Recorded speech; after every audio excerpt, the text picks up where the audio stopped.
WOVU LP, Cleveland.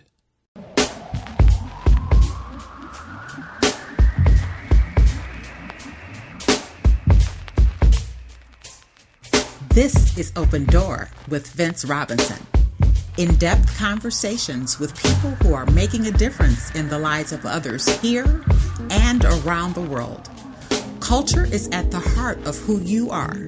Know your culture, find yourself on Open Door with Vince Robinson.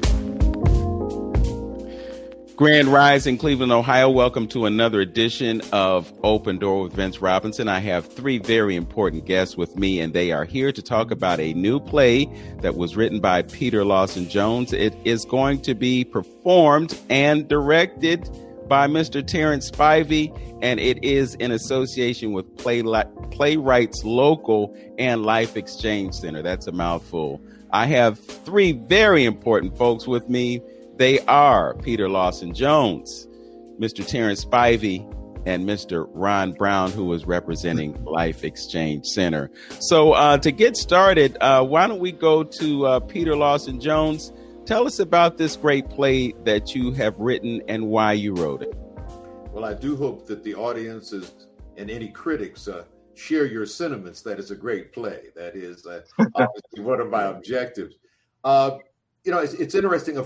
A friend of mine that I've known for a long period of time, who's been actively involved for years as a mental health administrator, Terry Lester, who's on the board of the Life Exchange Center, approached me maybe 5 months ago and said, Peter, Life Exchange Center has received a grant from the St. Luke's Foundation to have a play written and staged along a mental health theme, mental health, substance abuse disorder theme. And initially, she said, and we'd like you to write it. Initially, I balked. I mean, I've written, this is my third play, but my previous plays, number one, were written more or less at my leisure.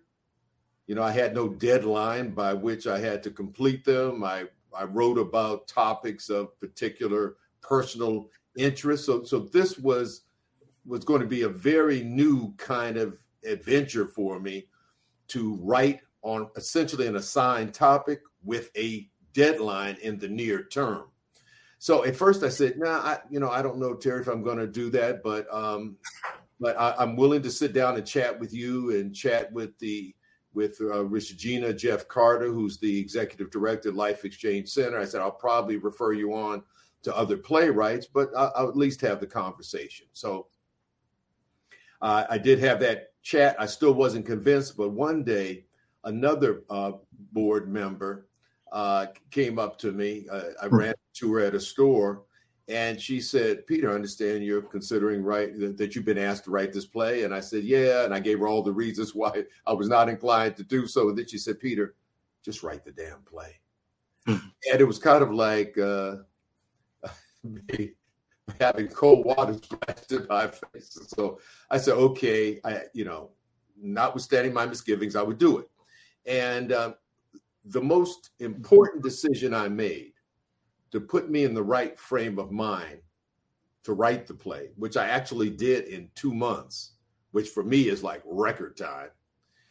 I asked Gina if I could interview staff members and some of those who receive services at the Life Exchange. And that was the best thing I could have done. Although obviously I have friends and family members who have struggled with either substance abuse or mental health ailments. The conversations, and I think I interviewed about 10 people, 12 hours of interviews. Those conversations, in their heartache and in their inspiration, really laid the foundation for me to write this play and connected me in a way in which I think I could faithfully tell, albeit in a fictional narrative form, their stories. I've often said that all you need to do is play those interviews and you'd have 12 hours of compelling TV drama right there.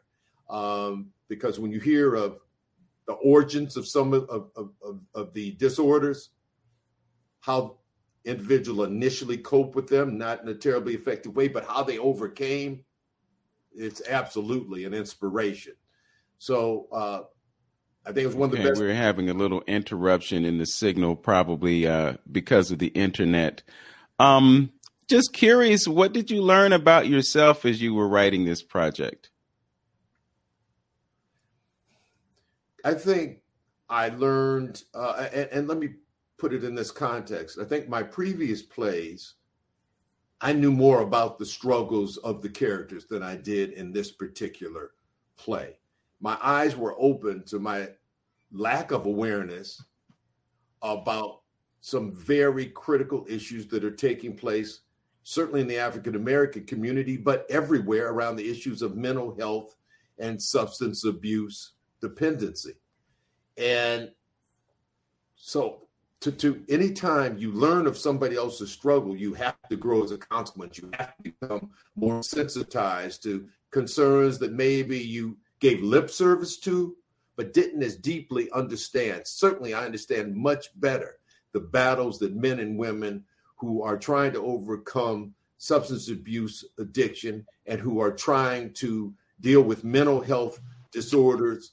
I understand their struggles a lot better than I formerly did. And I think I'm a better person for having met these wonderful men and women, interviewed them, heard their stories, and then tried to find an interesting yet impactful way to share them, again, in fictional narrative form with an audience. Okay.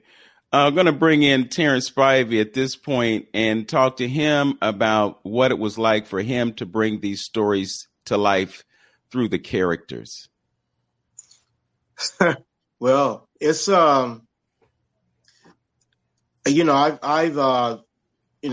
the past 6 years, I would say that I find myself doing a lot of work. So the work's been coming to me as there was social or political issues, a lot of themes that's taboo that we don't talk about in the Black community. We don't deal with. I find myself health and wellness, police brutality, ancestors. And one thing I haven't touched was any plays I've dealt with that focus on mental illness and PTSD.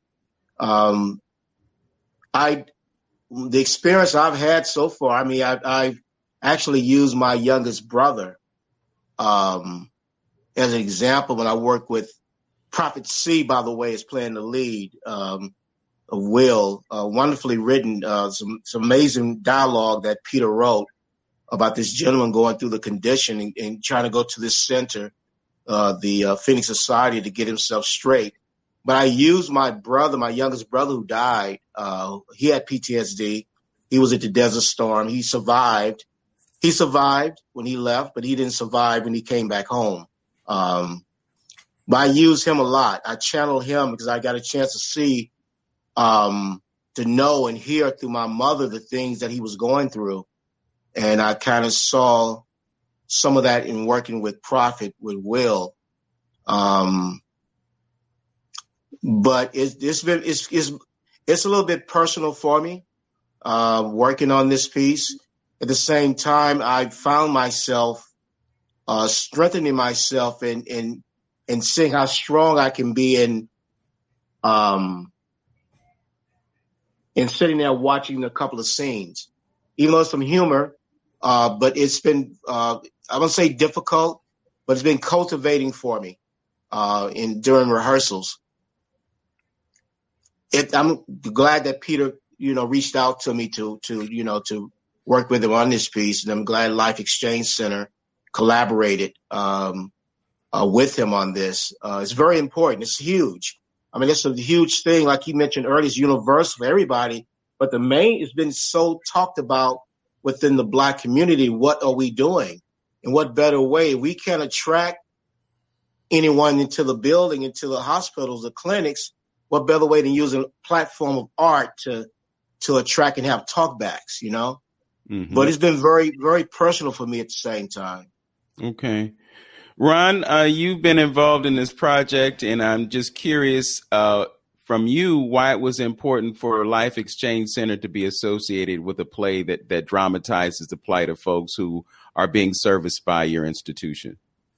Thank you for having me here this afternoon. It was important for us to be a part of it because we are Life Exchange Center. We are a peer-run organization which offers advocacy and education to empower those that are recovering from mental health disorders and or drug addiction.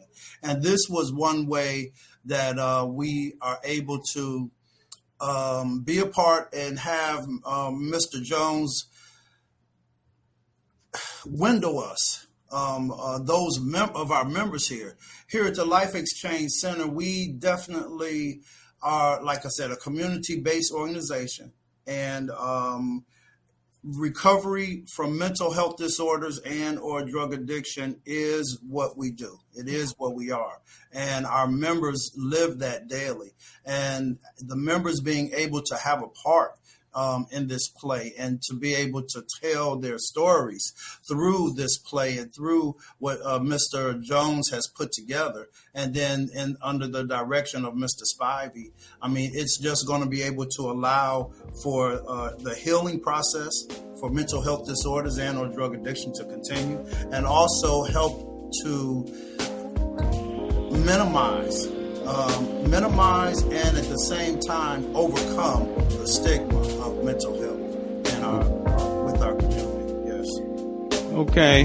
I think we're going to step away for just a few moments and check in with the folks who help pay the bills, so to speak. And we're going to come back and talk more with Ron about what Life Exchange Center does and what he does with respect to it. And then we're going to dive into some of the intricacies of the play. And we're going to catch up with Mr. Spivey and Mr. Jones because they are two of the busiest artists in this city. And I know that they have more to share with us as we return. You're listening to Open Door with Vince Robinson on 95.9 FM WOVU. My guests are Peter Lawson Jones. He's a playwright. He's written something called The Phoenix Society. We also have Mr. Terence Spivey. He is directing this great play. And last but not least, Ron Brown. He's a certified peer support client advocate for the Life Exchange Center. We'll be back with more Open Door on 95.9 FM WOVU, Burton-Bell Car Community Radio. You already know what it is. This is Artemis Carter with Youth Opportunities Unlimited. What up, what up? Hi, this is Brian Webster, the MyCom Regional Coordinator for Burton-Bell Car Development. What up, what up? Hey, this is Camille Hurd of Fellow, for everyone's love of hair and beauty, the first and only social marketplace for all of your beauty needs. What up, what up? This is Ben Golston And Fred Ward. What up, what up? Hi, this is Kimberly F. Brown. What up, what up? Hi, this is Wanda Harris from Warrensville Heights, Ohio. What up, what up? Hi, this is Ken Hawkins Jr. Keep it locked. What up, what up? Hi, I'm Lindsay Sims. What up, what up? Hey, this is Keisha Allen from Home Repair Resource Center. because you're checking out the hottest radio station, period. Anything that you need, we got to hear at WOVU 95.9 FM. I am your music director, DJ Chris Towles. And thank you for listening to WOVU 95.9 FM.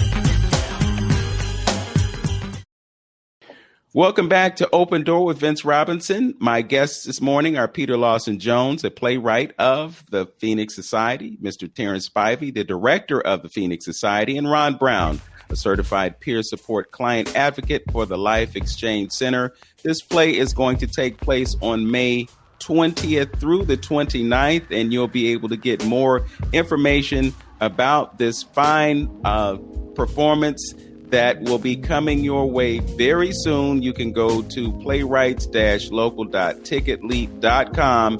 You can get more information. You'll also be able to view this on YouTube and Facebook and get additional information about this play and additional information about Life Exchange Center. Before we took the break, I was having a conversation with Ron Brown of the Life Exchange Center about why it was important to be connected with this play, and he was also giving us some insight about what the Life Exchange Center does. If you could, Ron, I'd like you to go a little bit more in depth about what kinds of things are taking place at Life Exchange Center, where it is, and how folks can take advantage of what you have to offer there. All right. Thank you, Mr. Robinson. Again, my name is Ron Brown, and I'm a certified peer support specialist, as well as the client's advocate for the Life Exchange Center. We're located at 13407 Kinsman Avenue. And what we do here, we are a peer-run organization that offers services and activities that are planned, developed, administered, delivered, and evaluated mainly by people with direct lived experience of mental health and or substance disorders. We're open daily, Monday through Friday, 8:30 to 3:30. We call our members members, not clients. And we offer breakfast here in the morning. We offer lunch, and at around noon. And in between that time, we also offer groups and activities for our members that are definitely recovering from mental health and or drug addiction. We offer them groups and classes where they can help to develop themselves to continue to prepare them for reentry into the community. We have art therapy. We do dual recovery. We have current event discussions. We also have computer classes for our members, and we do reading enhancement. Some of our members come and they have not completed high school and or GED. We also participate and advocate for our members with those in that area with reading enhancement, math enhancement. We have a group called the Daily Motivator, where we sit with our members daily, first thing in the morning, to really see just where they're at and to help encourage them for that particular day. We do field trips with our members on a monthly basis. We have game days. We have billiards here. We celebrate holidays and anniversaries, but most of all, one thing that we celebrate on a continuous basis here at the Life Exchange Center is we celebrate our members in their recovery, whether it's from mental health disorder or drug addiction. We also have a transitional youth housing program, which is located on Lakeshore Boulevard, and it's a housing development to help support our members that are 18 to 25 years old. And that provides one-on-one peer support for them to help them to gain more independence and living skills and be more self-sufficient. Absolutely. Yeah. Would you say that there's something rewarding as you use the term peer support and members and so forth and so on? I'm just asking this question because I hear so many stories about people who have recovered from debilitating circumstances. Yesterday, I witnessed an interview with Waverly Willis, and he was talking about being a drug dealer and then violating the cardinal rule of drug dealing. And rule number one is don't get high on your own supply, and then at some point he succumbed to the temptation, and then he ended up being strung out. And he described eating from a Kentucky Fried Chicken store's dumpster over a period of time. But he went on from living through those circumstances to lift himself up out of that situation. And he said he made a promise to the Creator, and that was that he was going to do all that he could for others. So his story is one of triumph over adversity. And I'm just imagining that some of the folks who are participating in your program perhaps have had similar circumstances, have been able to lift themselves up because they have taken the initiative to seek treatment, and now they want to assist others in their recovery. Absolutely. You're absolutely right. And one thing that I cannot do is tell someone else's story.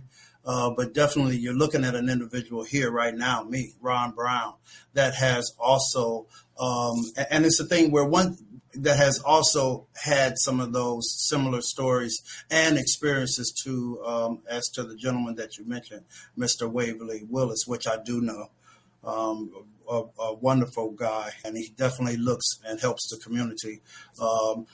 we definitely realize, or I definitely realize that I suffer from a disease. I suffer from a disease called addiction. So therefore, I also realize and know that there is no cure, but it can definitely be arrested. Okay, so I am that individual, and it's partly to the power, the greater power that I serve, that has allowed me to be here, as well as the experience that I have had, and the experiences that I bring here to the Life Exchange Center as a peer support to help advocate for and educate our members that are here. It's definitely my lived experience that qualifies me to be here and assist and help the members here that come looking for change. Okay. Absolutely. And Peter, Vince, what was it like for you to be able to bring these stories to life through your writing? How rewarding was it for you to take part in this process? Well, extraordinarily rewarding and fulfilling. Let me say this apropos to Ron's comments. One of the important things that makes Life Exchange Center such an underappreciated gem in our community is that all of the employees, with perhaps the exception of the executive director, have the lived experience of having dealt with mental health disorders or substance abuse addictions. So there is a way that by sharing their stories, and this is something that came through in the interviews that I conducted, each and every one of the men and women I talk to is willing to share their story, not only because it's therapeutic, not only because it helps them along their journey to recovery, but also it allows them to relate to those they're trying to assist, help them open up. And by opening up, that's when the healing starts. And almost to a person, matter of fact, everyone that I interviewed said that, and I think it can best be encapsulated by a comment that was made to me by one of the people I interviewed, who said that it's important for me to share this gift of sobriety, to share this gift of recovery, because if I don't share this blessing, I won't have it. And what is the use of having the blessing if you don't share it with others? So this is the philosophy that permeates, at least I saw, that permeates the thinking of the men and women who are employed at Life Exchange Center and those who are receiving the services as well. And one of the interesting challenges I had in shaping the play is that I was told that a number of the men and women at Life Exchange Center, staff and members, wanted to perform in the play. So I created 2 scenes of kind of peer group counseling scenes. I think what Ron referred to kind of like daily motivator scenes. And most of the actors in those scenes are either staff or receive services at the Life Exchange Center. So this play is rewarding and fulfilling in ways that even exceed some of the joy that that came to me as a result of previous pieces that I've written. And this is a very, very special piece to me. And, I think the characters in it, as did I, kind of wear our hearts on our sleeves in this particular production. Peter, if you could give us the particulars on the where and the when, and we can put that information out there. And then when we come back, we're going to talk about racism as a public health crisis and how this play is addressing that issue. Okay. Once again, the Phoenix Society will be staged at the Playwrights Local on Waterloo and 156th Street. I think it's 395 East 156th Street in the Waterloo Arts District, just about a mile north of Collinwood High School. And it goes up May 20th. Well, actually, there's a dress rehearsal, but it's already sold out, a final dress rehearsal. So the other shows to which tickets can be purchased, May 20th through May 29th, Thursday through Sunday, Thursday, Friday, and Saturday at 7:30. Sunday matinee at 2:30 p.m. Again, May 20th through May 29th. All right. Thanks for that. You're listening to Open Door with Vince Robinson on 95.9 FM WOVU. My guests are Peter Lawson Jones, playwright of the Phoenix Society, Terence Spivey, the director of the Phoenix Society, and Ron Brown, a certified peer support client advocate for the Life Exchange Center, who is partnering with Playwrights Local to stage this performance. We'll be back with more Open Door right after this.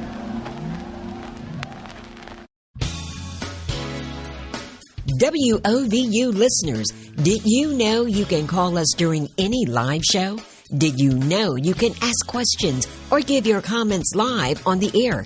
If you didn't know, now you know. Call the WOVU request line at 216-271-0959. Your voice is our request. No one says it like you.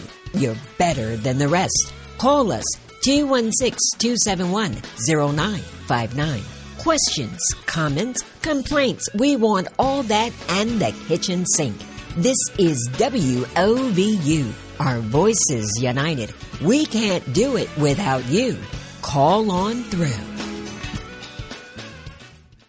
Welcome back to Open Door with Vince Robinson. My guests this morning are Peter Lawson Jones, director of the Phoenix Society, Terence Spivey, director of this fine play, and Ron Brown, certified peer support client advocate for the Life Exchange Center, who is partnering with Playwrights Local. This performance is going to be staged at Playwrights Local. It's over there on East 156th Street, right there on Waterloo. And we're going to get back to more conversation about this play.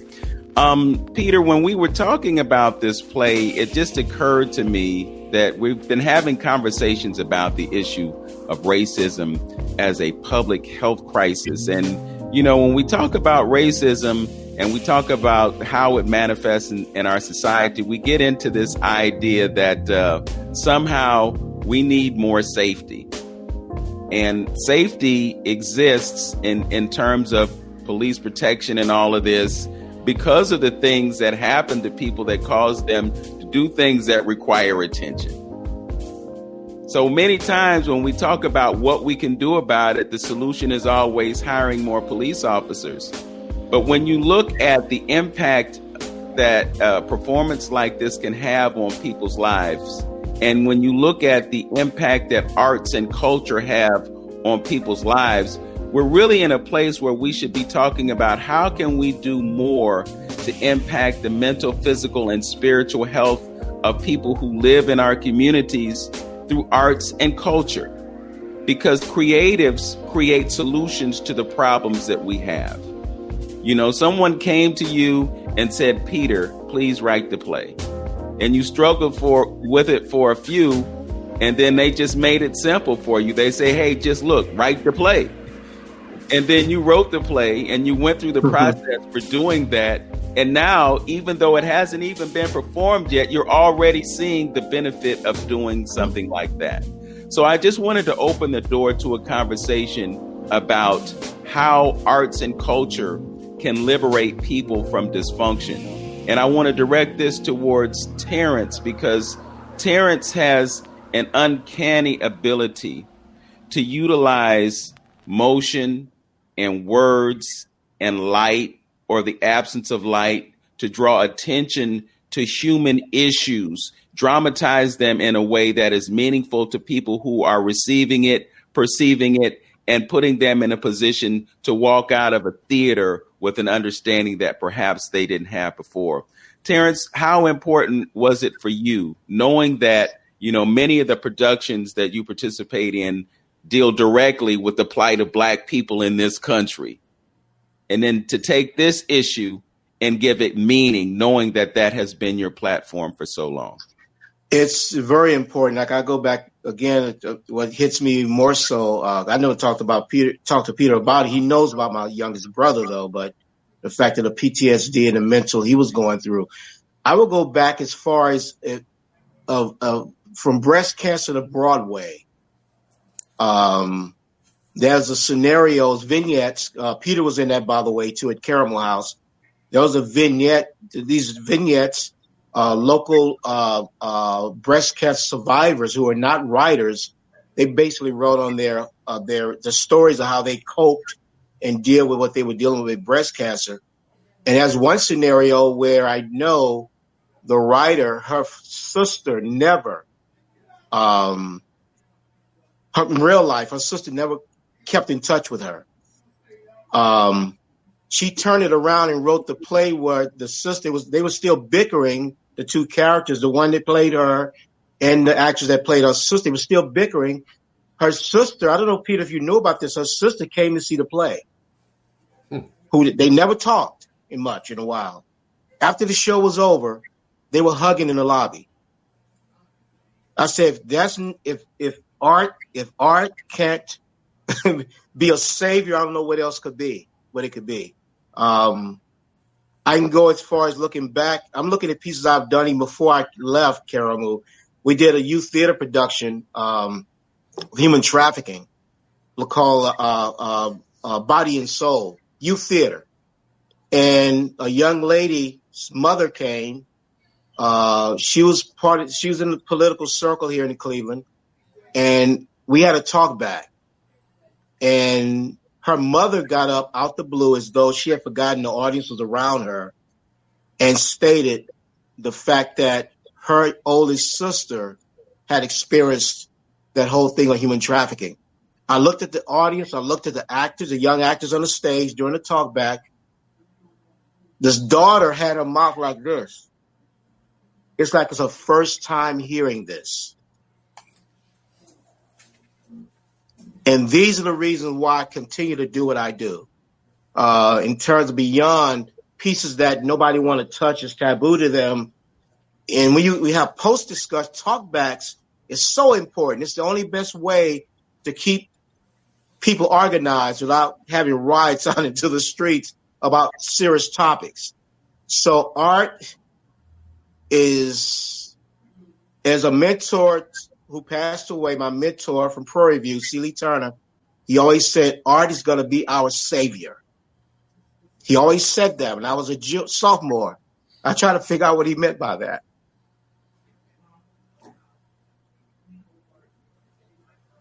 It's going to be our savior. Yeah.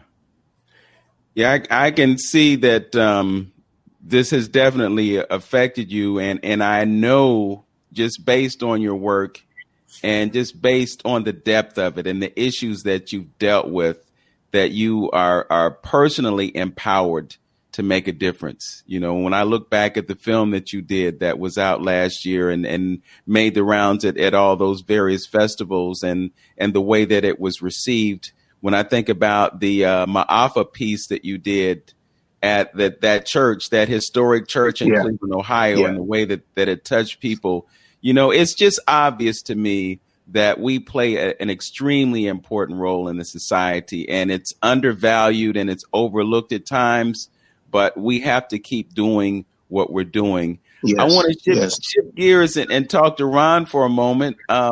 It was said that there were folks in your organization that insisted that they be a part of this production. Can you talk about what it was like for them to have that involvement and how it has affected them? One thing that I can definitely say is that some of the members and or the staff that has been involved, it has allowed them to just be a greater part of their recovery. That art through the theater, I can see it every day, especially like on today, where they're anticipating to continue to have rehearsals. Yeah. It allows them to be able to see themselves through that art and continue to know that recovery and receiving healing is possible. And it continues to happen. I am grateful, and then I know that personally myself, because it's like Mr. Jones shared. One thing that I live by is that in giving back allows me to keep what I've been given so freely. So to freely give that back is allowing me to keep what's been given to me so freely, and just being able to sit and share my story with Mr. Jones, even though it's time did not permit for me to personally be able to be in the play. But I am definitely a part of the play, and I've been able to go over and sit with some of the members here as they learn their parts and to assist with them doing that. So it has really helped them to continue to know that recovery and healing is possible, and also to live it and pass it on to someone else, to allow somebody else to know that as well. Okay. Peter, Terrence and I have spoken about the importance of doing these things in person. I think what Ron just talked about is it exemplifies the fact that there is definitely a benefit for that. I'm just wondering from you how important it has been to see this in a physical sense and not a virtual sense. I think theater at its best is meant to be experienced in person. What happens inside a theater in that small space where from 50 to a couple of hundred people gather together and share a similar experience simultaneously, that simply cannot be replicated through virtual performances. I did a number of virtual performances during the pandemic, and it was great to be able to keep your skills sharp, but there's nothing like a live audience for the actors and certainly for the audience. And as a playwright, again, this is my third play and I'm working on a fourth one, there is no greater reward than to see something that, it's interesting. Playwrights, script writers, to some extent, are many gods because they create their own worlds out of their own imaginations, maybe fueled by something they experienced or saw, something they read about, something they heard about, but they're creating these characters. And the sense of joy that a playwright receives when he or she sees their work up on its feet, people investing the time to learn the lines, to direct it, to get the lights right, to do whatever's required in terms of the sound and the technology of that, selling tickets, people just coming out from their homes to experience this very intimate kind of a gathering. I mean, that's the reward. That's the reward. And to see some people caring enough about what was your brainchild to help breathe life into it and to experience it. My brother, you just said a mouthful, because I talk all the time about the connection between the creator and creators. And in that sense, we are all an extension of that greater thing that creates everything. But, within this society, we always push back from the notion that we have that connection and that we are that, but we are. So kudos to you for bringing that up. And I hope that people really and understand and embrace that and own it, because we are that. Some folks will say that we are God having a human experience. Okay. And when you fully digest that, it takes on a whole new meaning. Yeah. Just once again, I'm going to remind the listeners that this great play is going to take place between the 20th and the 29th of May at 397 East 156th Street. It's over there in the Waterloo Cultural Arts District. It's going to be staged at Playwrights Local, and we will look forward to seeing that play. You've already told us that, certain shows are already sold out and you haven't gotten started yet. I'm going to have to come by, and with your permission, I can document this great production so that folks will be able to see it in the future and look back at it as being part of the past. Well, Vince, very quickly, one of the things that I tried to do with this play, by minimizing what's required in terms of set design, is to make it the kind of drama that's transportable, that's mobile, that can take place anywhere there's space. Absolutely. For people to deliver lines.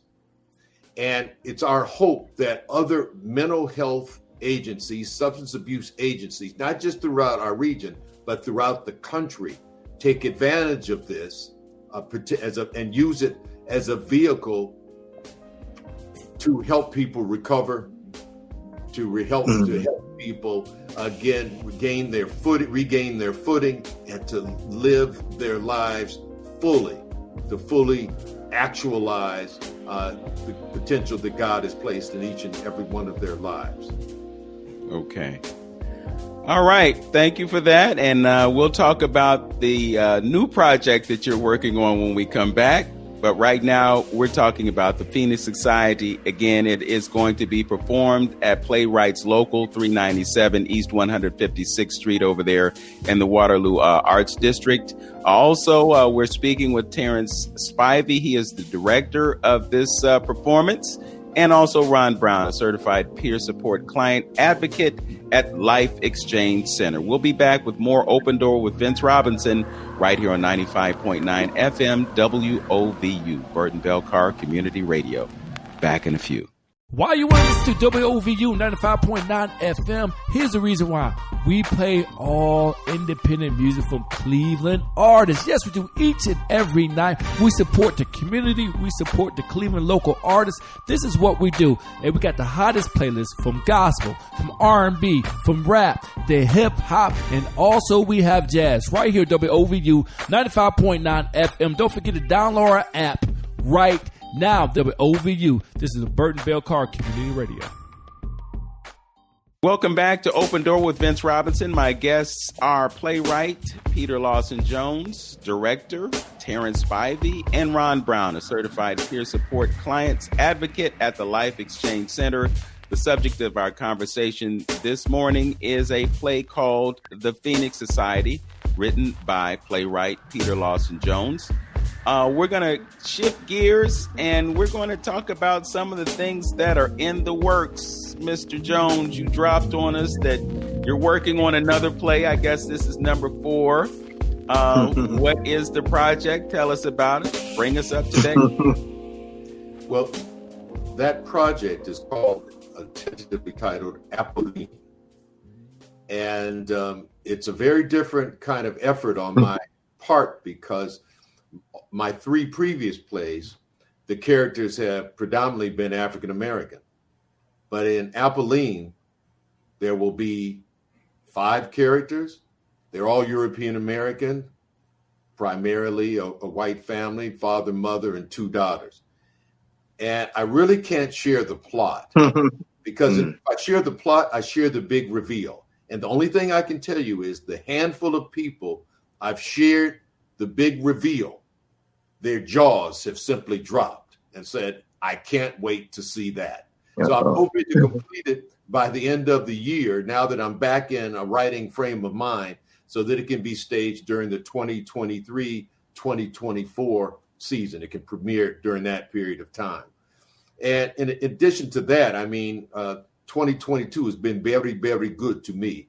I've had a number of interesting film projects. Next month, I start, there's a film being shot by a good friend of mine, Marquette Williams.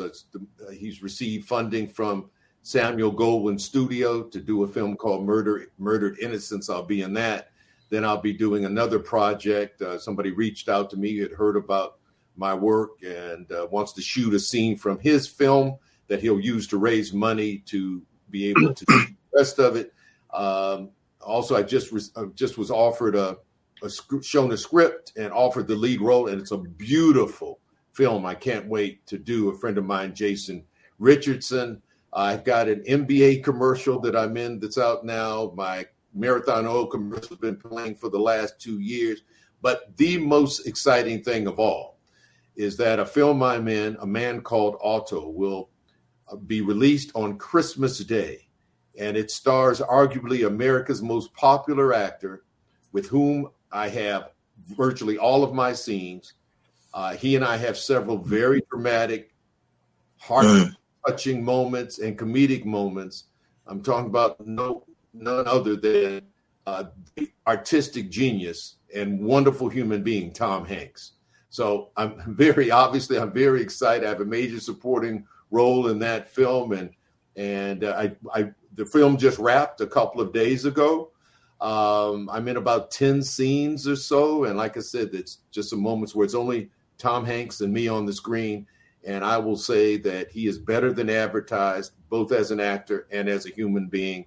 And so I want everybody. That's my Christmas gift. All my friends is a man called Otto. Well, you know, Peter, some folks might have a bone to pick with you because it might be Sam Jackson, it might be Denzel Washington, but you just brought Tom Hanks into this conversation. I said he might arguably be America's most popular actor. All right. I was in politics for a quarter century, so I'm going to give myself a little latitude and wiggle room. Okay. All right. We'll roll with that. Now, the person that's also on the screen with you right now, Mr. Spivey, has been very busy in 2022 as well. I mean, this brother has had the eyes of the entire world on him as a result of what he's done. So I would be remiss if I didn't give him an opportunity to talk about the project that he did in Alabama and some of the things that he has in the works as well. Oh, man. Okay. I'll just dried a tear already. Well, you know, I just finished doing a play called An Ocean in My Bones I'd written for the Clotilda Descendants Association in Mobile, Alabama, based on the Clotilda's survivors on the last slave ship in 1860 that landed in Mobile. So the Descendants Association reached out to me last year and commissioned me to write this piece. So basically a highlight of what they're looking to do in 2024, which is going to be a bigger, full-length production of the play. But in the meantime, they want me to come back. I will be coming back to, they want me to direct, put up the highlight version again, for their, fifth annual,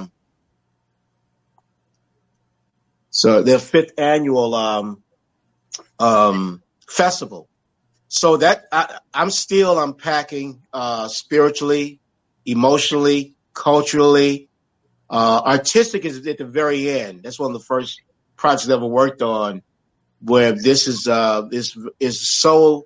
I got a chance to get on a boat and get on this boat with Ben Raines, who actually was he built the trail for National Geographic to go in this spot to find the ship. His latest book is a big seller now called The Last Slave Ship. He lives in Mobile. He put me on his boat, the small boat. It took me way out, me and a couple of cast members, Ocean in My Bones. And we got a chance to see it on the sonar, the ship. And he just gave us a whole tour of the areas of where the Clotilda ancestors, the survivors, where they had escaped and where they were not really escaped, but where they were loaded off into Mobile. It's been quite impactful moment for me there. Also, you know, of course, I was at Allegheny College for the fall last year. I was director, professor there. I directed a piece called Bourbon at the Border, which is actually Peter Lawson Jones' first play in Cleveland that I directed, a collaboration between Caramoo and Ensemble Theater. So doing that play was quite significant there at Allegheny College. It was their first time doing a play that was primarily African-American in the 91-year history of the theater program at Allegheny College, Bourbon at the Border. So, so it's been quite a moment, historical moment. I want to just go back on what was talked about art and culture and what Peter mentioned, what theater can do, and what you mentioned as well. in addition to art being a savior, one thing we learned, this whole spiritual, how art is so spiritual. And somehow the process is always reckless, but the minute the lights hit and everything hits, it just takes off, right? It's that spiritual connection of everybody coming together. And one thing I learned too, at the very beginning, it took me a while. It took me to New York, and I got here to realize what my mentor told us was the fact that how the stage is the altar, the audience is our audience is the congregation, the story is the scripture, and the talkbacks and the call and response is the testimony. And those are all the things, unravel all that, and you put it all together. And that's how he explained to us about how art and how theater is so spiritual. It's close to the Bible and how people connect. And it's just like being in church. So I just wanted to add that. I thought about what you all discussed earlier. I just wanted to add that too. Okay. Ron, you've kind of been witnessing all the great things that have been coming from these folks. Can you talk about anything developing within what you're doing there at Life Exchange Center? Well, absolutely. And I was just thinking as I was listening that it's been a great opportunity to even be able to have the ability to sit on this panel, the panel with you guys. As you talked about the spirit and all, what came to my mind as well is that it's only because of that power that's greater than ourselves or myself, which I choose to call God, that allows me to be here today, right? And also I hear it every single day here at the Life Exchange Center from our members. So also as I was listening, that same spirit resonated as it always does in me. And it reminded me that it's the same spiritual connection that takes place in our groups here, in our sessions here with our members. Because here at the Life Exchange Center, and we're not any type of religious organization, okay, but it's the spirit that lives within us all. It's the spirit, the same spirit that saved us, right? The same spirit that brought us over from years ago from the slave ships. But here, when we have our groups and our sessions, once you get there and come in, there is a spirit that resonates in the sessions, which allows us to connect with each other, which allows us to just continue to have an open mind for development and for growth. Okay, so I am excited about what Life Exchange Center is doing in collaboration with Mr. Jones and the play. And I just encourage everyone to come and see it. The Life Exchange Center is continuing to grow. We are looking at adding groups and sessions for evening projects as well. And most of all, we continue to advocate and be here for our community, having programs where we have a Narcotics Anonymous meeting that meets here as well on Friday morning, where our members are able to participate in that as well and continue to be a part of their own recovery. Yes. Okay, well, the play is called The Phoenix Society. It was written by Peter Lawson Jones. It's being directed by Terence Spivey, and we can look forward to this performance from May 20th through May 29th. It will take place at Playwrights Local, and that's 397 East 156th Street, right over there near the intersection of East 156th and Waterloo.